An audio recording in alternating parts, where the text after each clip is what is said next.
With new leadership and newfound economic power, China has landed in the international spotlight.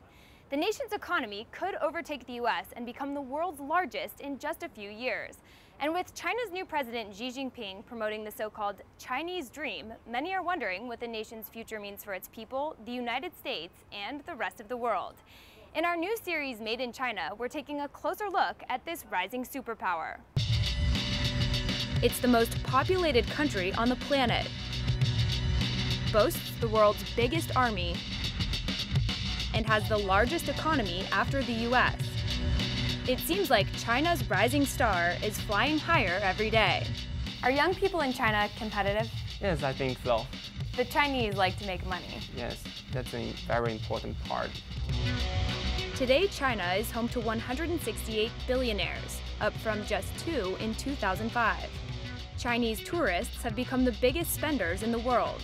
And Chinese consumers are on pace to double their online shopping in the next 2 years. So this is Nanjing East. It's kind of like New York City's Times Square. Tons of stores, tons of restaurants, and just people. People everywhere. Consumption has really kind of taken off in the last 15, 20 years, and it really has changed everything. It's no wonder China is giving the United States a run for its money. But it's not just about dollars and yuan. Compared to the United States, almost 4 times as many babies are born each year. Twice as many people are accessing the internet, and more Chinese are studying English than there are English speakers living in the US. News, right? Yes. China also overtook the US in 2011 to become the world's largest producer of manufactured goods. These days, it seems like everything is made in China. You'd have to think that if they make BMWs, airplanes, the iPhone, what can't they make? China's peaceful rise, a term often used by the country's leaders, has brought about big cities, booming businesses, and a better quality of life. But China hasn't always been this strong. Just a few decades ago, its communist leaders seized land, closed businesses and schools, and forced hundreds of millions of people to live in the countryside. As a result, China suffered one of the worst famines in history, and the nation's economy was dealt a major setback. It all happened under Mao Zedong, who came to power in 1949 and established the People's Republic of China. Mao ruled with an iron fist and launched massive programs to boost China's power in the world. His great leap forward took land and wealth from the rich and spread it out across society. And his brutal cultural revolution cracked down on Chinese traditions and replaced them with communist ideals. Under Mao's command, China was isolated from the rest of the world, and its people were thrown into a downward spiral of starvation and desperation. After Mao's death, Chinese leaders opened the economy back up to the outside world. And since then, China has enjoyed the benefits of rapid growth. The scale of the economy in China is growing, and now China is the second largest economy. But more money has also brought more problems. The government is working hard, but too many problems. In China, it's like the rich person is really rich and the poor family is really poor. The nation's massive wealth gap has sparked protests across the country. Air quality is so bad that Chinese cities are among the most polluted in the world. And China's government is often criticized for silencing protesters, hacking US websites, and stealing intellectual property. We've had very blunt conversations about this. They understand, I think, that this can adversely affect the fundamentals of the US-China relationship. But as China continues to grow bigger and stronger, it also grows closer to the United States. And the two nations' economies have become more and more intertwined. Why do you think collaboration is important? If they can find a way to work together to mutual benefits, that's the best thing. China and America are both very big countries in the world, and if they solve problems together, like global warming, international crime, nuclear safety, many things can be much more easier to solve.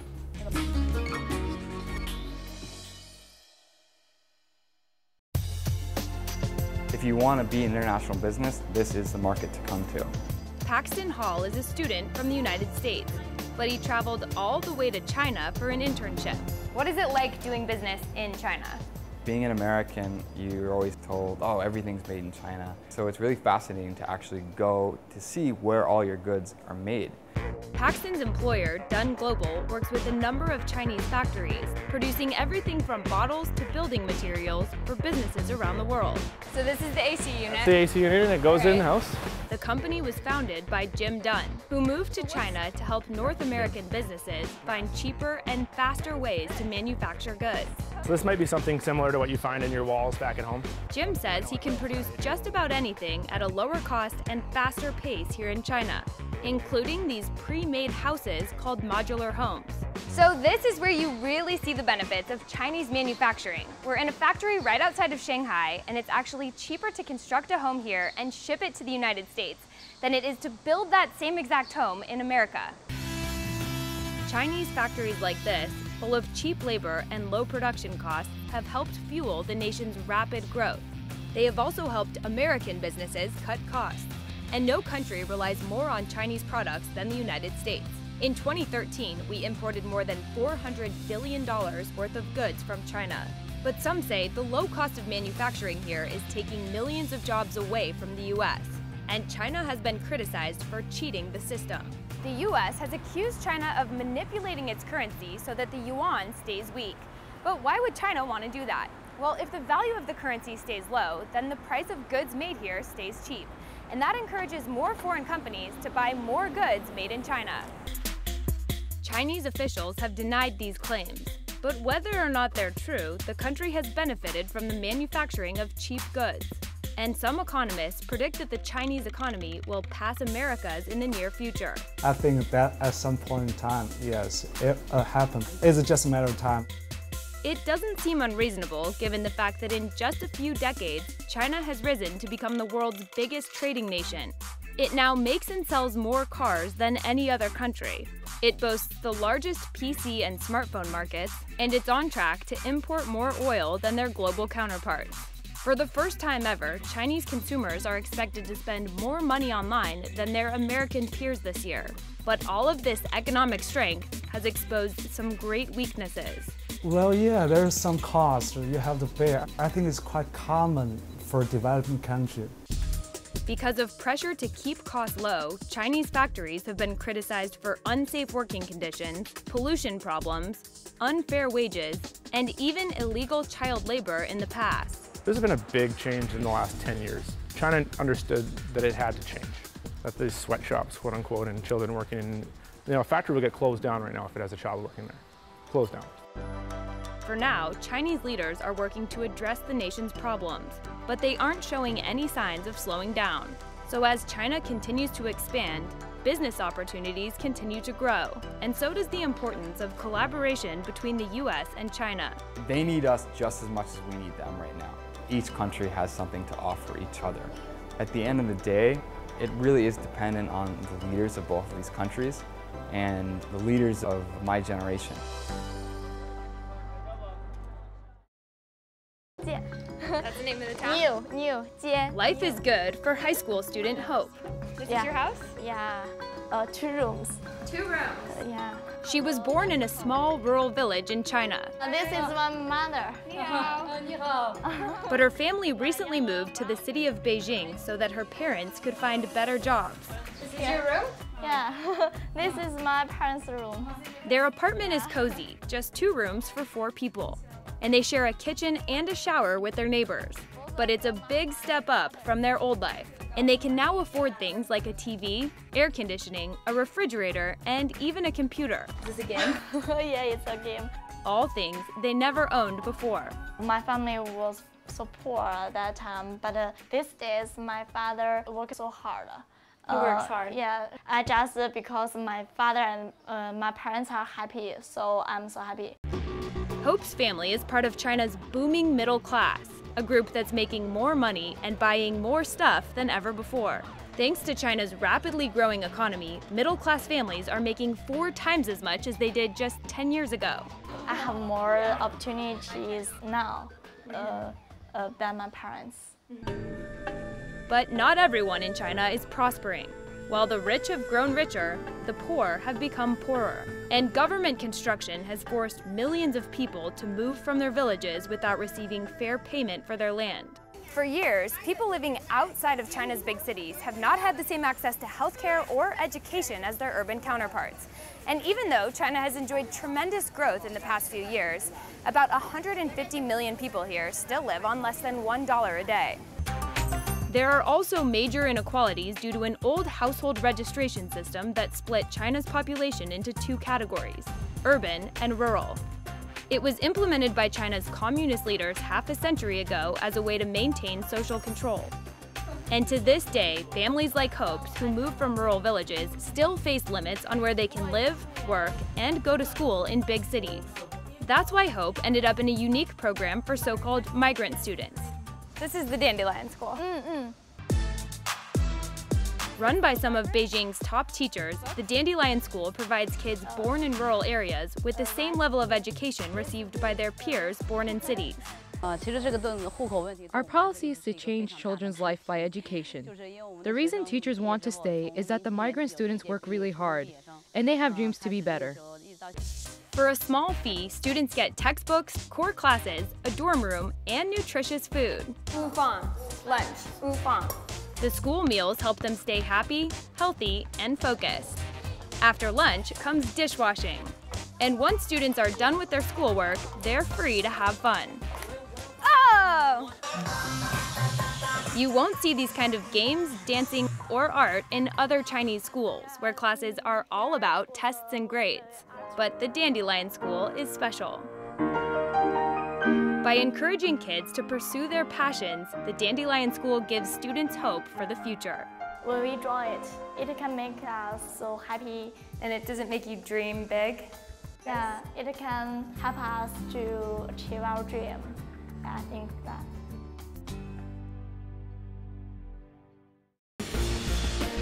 Every day, new buildings are popping up all over China. This 15-story hotel was built with lightning speed in just 2 days. The massive new Century Global Center, complete with an aquarium and indoor beach, recently set a record as the world's largest building. And check out the city of Shanghai in 1990 and in 2010. The downtown skyline was completely transformed in just 2 fast decades. It's a phenomenon Feng Weiyi has witnessed over the course of his lifetime. Was any of this here when you were born? No, it's just a farm on the other side of the river. And how many years has this been built? In just 20 years. Yeah. The rapid building frenzy is all part of a plan to boost China's economy and create jobs. And it's not slowing down anytime soon. China has big plans to grow even bigger in the next decade. And Chinese officials are talking about moving hundreds of millions of people from rural to urban areas by 2025. What is the thinking behind urbanization? I think the major intention is to increase the consumption. You know, if you move from countryside to a city, then you have to, for example, you got a new apartment, you have to buy a lot of things.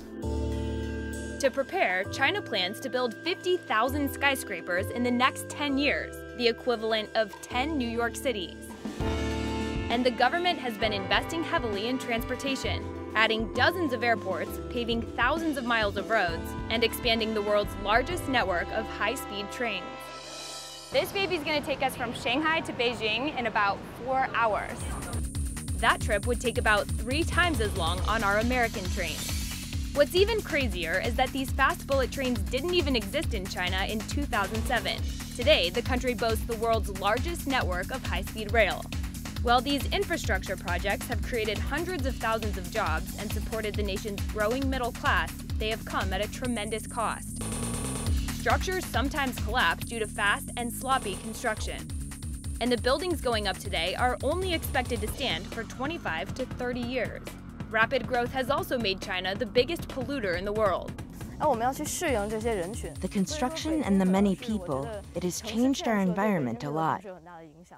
See, the more China builds, the more energy it consumes, and that means more pollution across the country. How does the pollution affect your life? I am from Beijing, which lacks water, and most of our water is polluted. More than half of the country's water is so contaminated it's considered unfit for human use. And record-high air pollution has shut down entire cities and put many lives at risk. Scientists say that up to 500,000 people die prematurely every year because of dangerous smog. That's why many people are seen wearing masks on bad days. Everybody can see it, everybody can even smell it. And the air is full of smog so thick that it's actually blocking sunlight and making it difficult for crops to grow. In response to growing concern from its people, the Chinese government recently announced goals to cut back on pollution over the next 5 years. But with so much momentum, many are worried that China won't be able to slow down fast enough. We need to think about the next generation. If we destroy the city, where can they live? Imagine life without Facebook friends or Google searches, limited freedom of speech, and no brothers or sisters. Well, that's reality for the 1.3 billion people living in China. Sometimes we said we don't care, but we do care. We want to see the world by ourselves, in our own eyes. An expert on Chinese youth, Iris Bian, says that her peers are hungry for more rights. What changes do young people want to see? They just want a freedom. They want to see the outside of the world. You cannot get information directly. You don't know if it's right or wrong. Maybe it's not the whole picture, it's just one thing. Even though the nation's economy has been opening up to the outside world, the people have largely remained closed off. During my trip, I found out that some social networks are blocked, internet searches are restricted, and even newspapers are controlled by the government. Even though this is a foreign newspaper and it's printed in English, it's still censored by the Chinese government every single morning before it hits the public. It's a strange concept coming from America, but censorship is nothing new to the Chinese people, who have been living under their government's tight grip for decades. When I was really small, my parents just told me don't touch the politics stuff. Don't touch politics, because getting involved can mean harsh consequences, jail, and even death. My grandparents told my parents not to do with those stuff, and my parents told me not to do those stuff. So it's like the culture. Yeah. If you look at China's history, it's easy to understand why. In the mid-1900s, under China's communist leader Mao Zedong, freedoms were quickly crushed. Communism is a system where the government controls all property and businesses and is supposed to spread wealth evenly among the people. Under Mao, freedoms were squashed and strict rules imposed on the people. You have to get permission of your work leader to move, to have children, to get married. All of these personal freedoms were constricted, including the size of their families. Under China's old one-child policy, parents were only allowed one child. Since Mao's death, people have called for more rights, but not without fierce resistance. One of the most famous uprisings took place in Beijing's Tiananmen Square in 1989. Thousands of students staged a giant protest to demand a more open and democratic government. And there was a sense that this party system that's been with us for 3 or 4 decades now, is holding us back. That was what really fueled that movement. The movement grew, with rallies drawing as many as 1.2 million people. But as soon as China's leaders realized they were losing control, they chose crackdown over change. On the morning of June 4th, thousands were killed or wounded as military forces cleared the square. Today, information about the killings is still blocked in China, and journalists aren't allowed to report freely in the square. When we tried to film there, police quickly spotted our cameraman, but left me alone with a cell phone. So this is one of the challenges of trying to film in Tiananmen Square. We have journalist Bisez, we're here with the translator, but Demetrius is over here talking to the police, and they just don't want any videos or pictures of Tiananmen, even to this day. 25 years after Tiananmen, the government has started to reform harsh rules and expand some freedoms, just recently allowing some couples to have 2 children. But China is still criticized for its human rights record. An estimated 500,000 people are currently imprisoned without trial. Religious practices are restricted, poor people are oppressed, and citizens don't have a say in government. Instead, China's leaders are elected by an elite and secretive group of Communist Party members. Are young people fighting for change? Yeah, things are changing, but very slowly. But one day, we will make a big step forward. I don't know if it will be good or bad, but it will happen. Despite China's alarming past, the country's youth is focused on the future. Hundreds of small protests pop up across the country every day, and people can be seen discussing ideas, connecting on networks that aren't blocked by the government, and demanding more rights for the next generation. Compared to the last generation, like my parents, like they are like not even wanted to do this kind of interview, I guess, you know, because it's you are from America, wow, so my face will be on TV in America, so who knows what will happen. But for this generation, we are more open. Everywhere you go in China, there are reminders of the country's rising power. Or where are we right now? So I was surprised to learn that the Chinese people view their American counterparts as friends, not rivals. What do young people in China think about Americans? Quite friendly. Free. Very strong. Diversity, I think. Have a lot of money. There was plenty of admiration for American culture. Los Angeles Lakers. The Lakers? You like the Lakers? Yeah. But when it came to politics, young people didn't hesitate to criticize the American government. America will be die. 18-year-old Z Lee told me he wants to go to Washington, D.C. with a message for the U.S. president. So what would you want to say to Obama? The Chinese military, the Chinese army, is not so easy to defeat. Lee knows, like many in his country, that China is increasingly seen as a threat to the West. In the past few years, China has been beefing up the People's Liberation Army,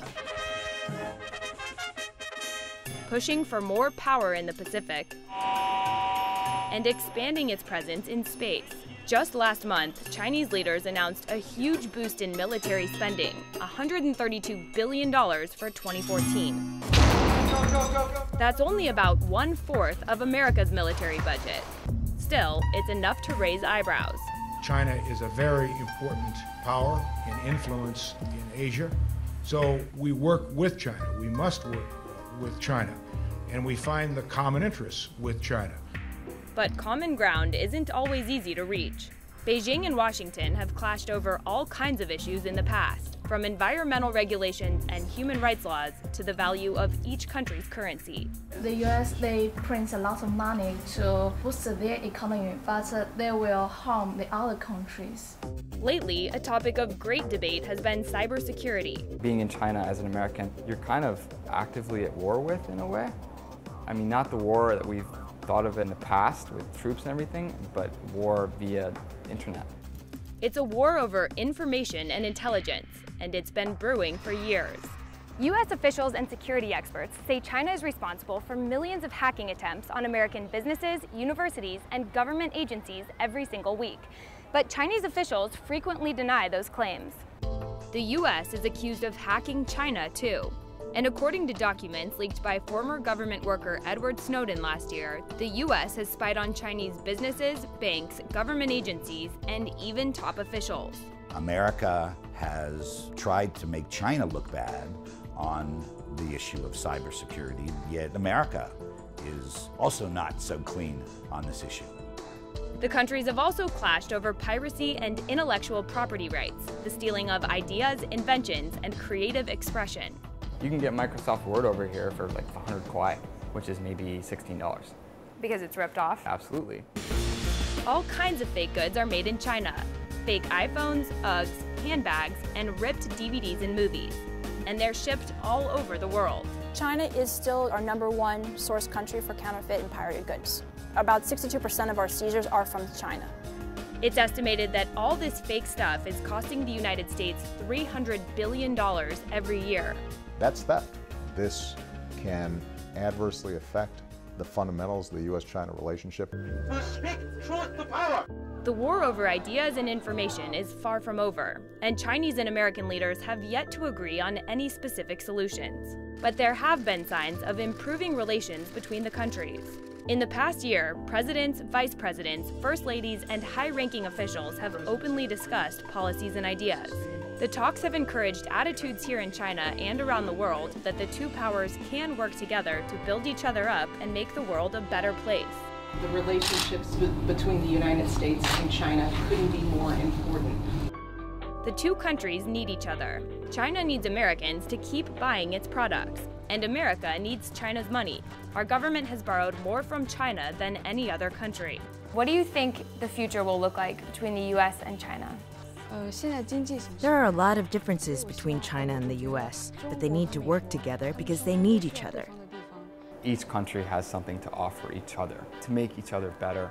At the end of the day, it really is dependent on the leaders of both of these countries and the leaders of my generation. Shelby Holiday, Channel 1 News.